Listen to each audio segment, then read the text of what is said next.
A interpretação dos sonhos por Sigmund Freud. A relação entre os sonhos e as doenças mentais. Ao falarmos nas relações entre os sonhos e os distúrbios mentais, podemos ter três coisas em mente. 1. As conexões etiológicas e clínicas, como quando um sonho representa um estado psicótico, ou introduz ou é um remanescente dele. 2. As modificações a que está sujeita a vida onírica, nos casos de uma doença mental. E 3. As ligações intrínsecas entre os sonhos e as psicoses, as analogias que apontam para o fato de eles serem essencialmente afins. Essas numerosas relações entre os dois grupos de fenômenos constituíram um tema favorito entre os autores médicos de épocas anteriores e voltaram a sê-lo nos dias atuais, como demonstrado pelas bibliografias sobre o assunto, coligidas por Spita, Radstock, Maury e Tissier. Bem recentemente, Santé de Santis voltou a sua atenção para este assunto. Será suficiente para fins da minha tese que eu me limite a tocar nesta importante questão. Com respeito às ligações clínicas e etiológicas entre os sonhos e as psicoses, as seguintes observações podem ser apresentadas como amostras. Rombaum, citado por Krauss, relata que uma primeira irrupção de insanidade delirante muitas vezes se origina num sonho de angústia ou de terror, e que a ideia dominante está ligada ao sonho. Santé de Santis apresenta observações semelhantes em casos de paranoia e declara que, em algumas delas, o sonho foi determinante. A psicose de Santis pode surgir de um golpe como aparecimento do sonho, operante que traz à luz o material delirante, ou pode desenvolver-se lentamente numa série de sonhos que ainda tem de superar uma certa dose de dúvida. Em um de seus casos, o sonho relevante foi seguido de ataques histéricos brandos e posteriormente de um estado de melancolia e angústia. Ferré, citado por Tissier em 1898, relata um sonho que resultou numa paralisia histérica. Nesses exemplos, os sonhos são representados como a etiologia do distúrbio mental. Mas faríamos igual justiça aos fatos de se disséssemos que o distúrbio mental apareceu pela primeira vez na vida onírica, isto é, que teve sua primeira irrupção em um sonho. Em alguns outros exemplos, os sintomas patológicos estão contidos na vida onírica ou a psicose se limita a esta. Assim, Thomayer, em 1897, chama a atenção para certos sonhos de angústia que ele julga deverem ser considerados equivalentes a ataques epiléticos. Allison, citado por Radstock em 1879, descreveu uma insanidade noturna, na qual o paciente parece inteiramente sadio durante o dia, mas à noite fica regularmente sujeito a alucinações, crises de excitação e etc. Observações semelhantes são relatadas por Santis. Santis relata sobre o sonho de um paciente alcoólatra que era equivalente a uma paranoia e que representava vozes que acusavam a sua mulher de infidelidade. E por Tissier, em 1898, fornece inúmeros exemplos recentes em que os atos da natureza patológica, tais como uma conduta baseada em premissas delirantes e impulsos obsessivos, derivam de sonhos. Goulian descreve um caso em que o sono foi substituído por uma loucura intermitente. Não há dúvida de que justamente com a psicologia dos sonhos, os médicos terão algum dia de voltar a sua atenção para uma psicopatologia dos sonhos. Nos casos de recuperação de doenças mentais, observa-se muitas vezes com bastante clareza que, embora o funcionamento seja normal durante o dia, a vida onírica ainda se acha sob influência da psicose. Segundo Krauss, Gregory foi o primeiro a chamar a atenção para este fato. Macário, citado por Tissier, descreve como um paciente maníaco, uma semana após a sua completa recuperação, ainda estava sujeito em seus sonhos à fuga de ideias e a paixões violentas que eram características das suas doenças. Fizeram-se até agora muito poucas pesquisas sobre as modificações que ocorrem na vida onírica durante as psicoses crônicas. No entanto, há muito tempo se dirigiu a atenção para o parentesco subjacente entre os sonhos e os distúrbios mentais, exibido na enorme concordância entre as suas manifestações. Maury, em 1854, conta-nos que Cannabis, em 1802, foi o primeiro a comentá-las depois dele, e Merrier, em particular, em 1855. O filósofo Mene Biran também.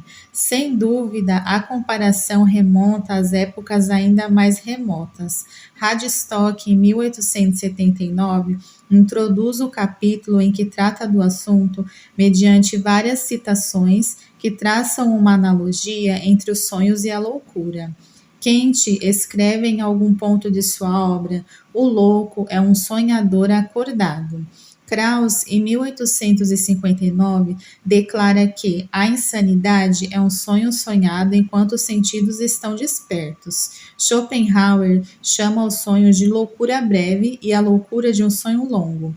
Hagen descreve o delírio como uma vida onírica que é induzida, não pelo sono, mas pela doença. Wundt escreve: nós mesmos, de fato, podemos experimentar nos sonhos quase todos os fenômenos encontrados nos manicômios. Spita, em 1882, da mesma forma que Maury, em 1854, assim enumera os diferentes pontos de concordância que constituem a base desta comparação. 1. A autoconsciência fica suspensa, ou pelo menos retardada, o que resulta numa falta de compreensão da natureza do estado, com a consequente incapacidade de sentir surpresa e com a perda da consciência moral.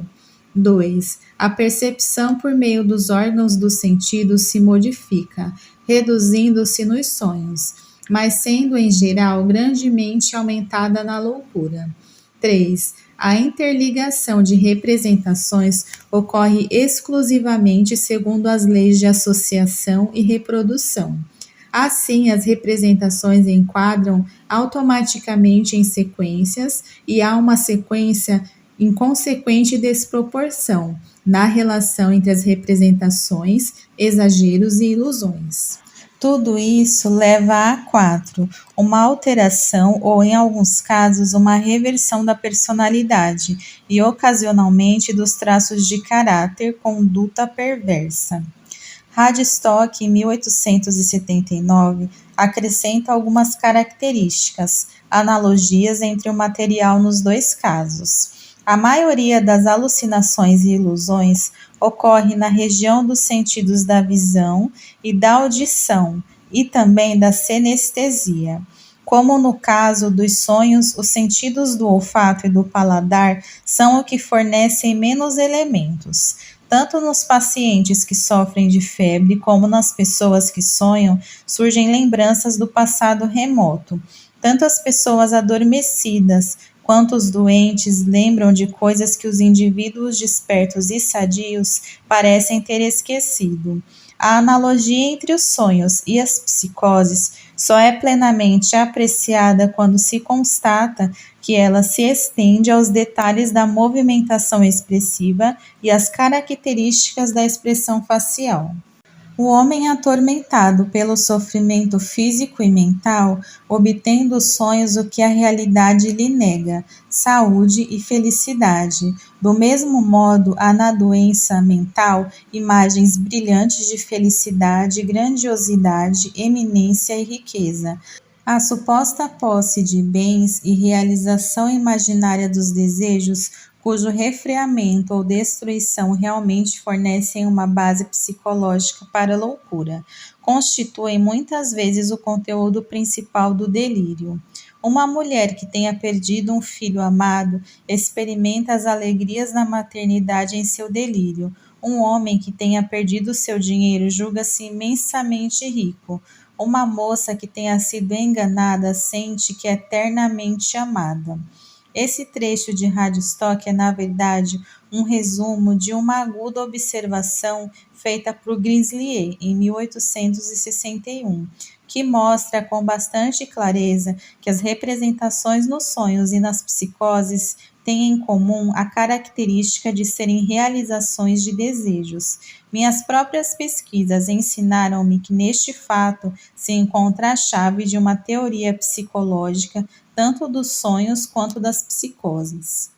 A principal característica dos sonhos e da loucura reside em suas excêntricas sequências de pensamento e sua fraqueza de julgamento. Em ambos os estados, prossegue Radstock, encontramos uma supervalorização das realizações mentais do próprio sujeito, que parece destituída de sentido ante uma visão sensata.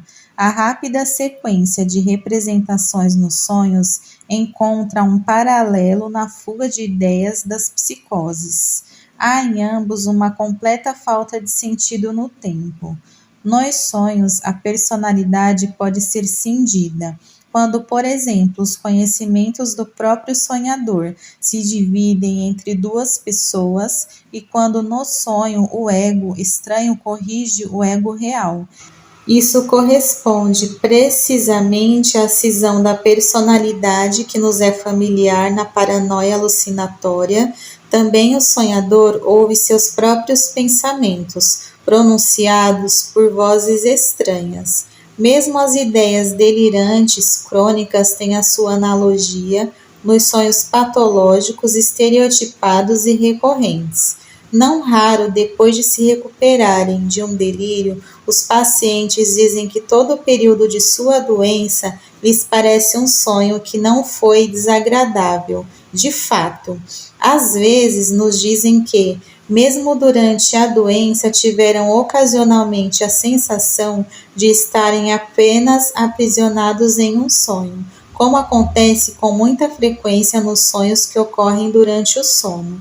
Depois de tudo isso, não surpreende que Radstock resuma seus pontos de vista e os de muitos autores declarando que a loucura, um fenômeno patológico anormal, deve ser encarada como uma intensificação do estado normal, periodicamente recorrente do sonhar. Krauss, em 1859, procurou estabelecer o que talvez seja uma ligação ainda mais íntima entre os sonhos e a loucura de que pode ser demonstrada por uma analogia entre as manifestações externas. Ele vê essa ligação em sua etiologia, ou melhor, nas fontes de excitação.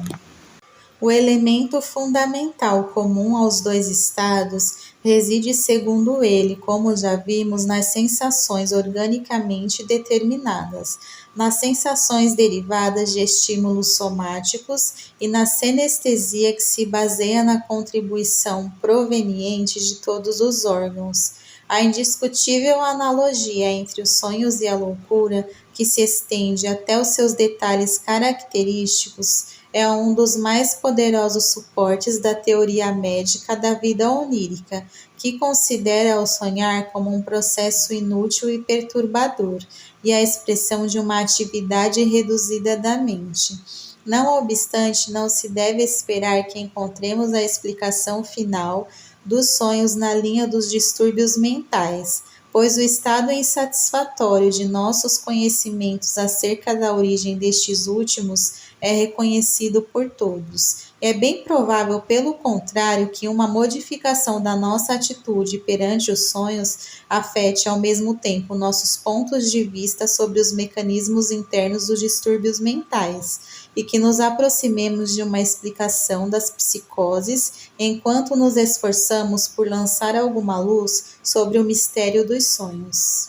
Pós-escrito em 1909.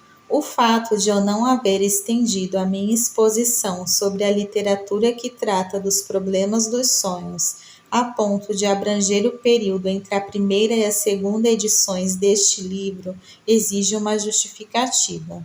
Talvez ela pareça insatisfatória ao leitor, mas assim mesmo foi decisiva para mim.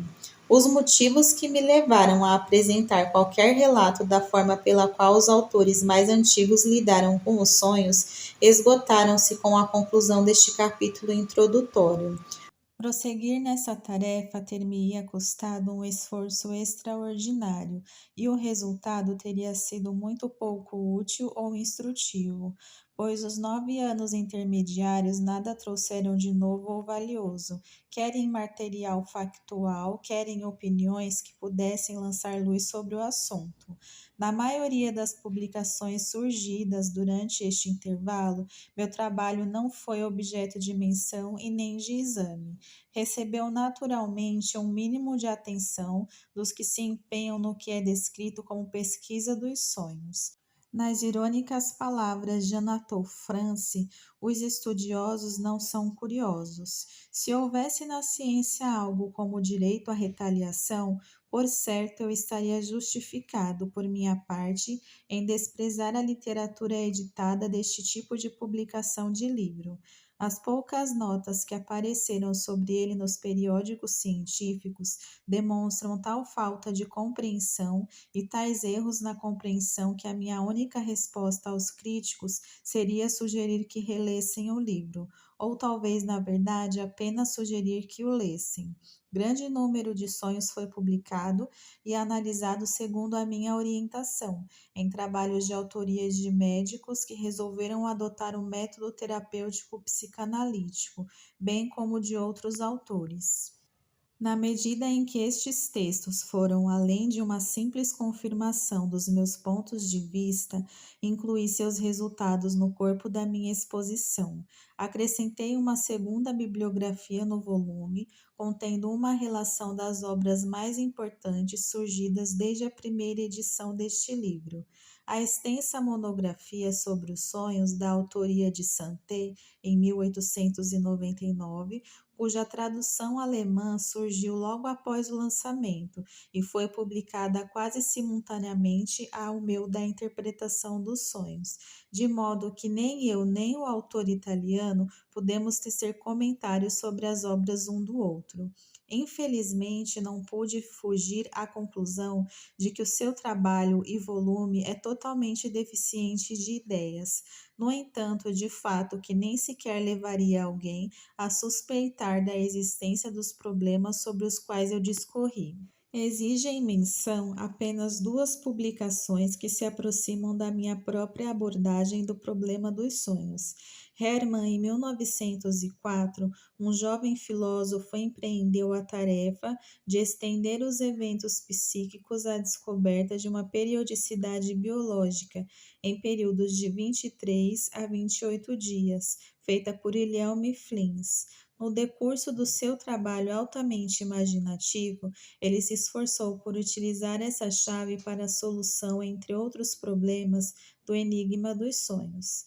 Seus resultados parecem subestimar a importância dos sonhos, o tema de um sonho, e, segundo seu ponto de vista, deve ser explicado como a imagem de todas as lembranças que, na noite em que ocorre o sonho, completem um período biológico, seja pela primeira, seja pela enésima vez. Uma comunicação pessoal do autor levou-me a supor, a princípio, que ele próprio já não levava essa teoria tão a sério, mas essa parecia ter sido uma conclusão errônea da minha parte. Mais adiante, relatei algumas observações que fiz em relação à sugestão de Swoboda, mas que não me conduziram a qualquer conclusão convincente. Fiquei mais satisfeito quando, num setor inesperado, descobri casualmente uma visão dos sonhos que coincide na íntegra com o cerne da minha própria teoria. É impossível, por motivos cronológicos, que a formulação em pauta possa ter sido influenciada por meu livro. Devo, portanto, saudá-la como o único exemplo encontrável na literatura sobre o assunto de um pensador independente que concorda com a essência da minha teoria dos sonhos. pós-escrito 1914. A nota justificatória precedente foi escrita em 1909. Sou forçado a admitir que desde então a situação se modificou. Minha contribuição para a interpretação do sonho já não é desprezada pelos autores que escrevem sobre este assunto. O novo estado de coisas, entretanto, fez com que ficasse inteiramente fora de cogitação a ideia de ampliar o meu relato anterior sobre a literatura. A interpretação dos sonhos levantou toda uma série de novas considerações e problemas que têm sido discutidos de inúmeras maneiras. Não posso apresentar uma exposição dessas obras. No entanto, antes de expor os pontos de vista da minha própria autoria em que elas se baseiam. Assim sendo, abordei tudo o que me pareceu valioso na literatura mais recente, no lugar apropriado e ao longo da discussão que se segue.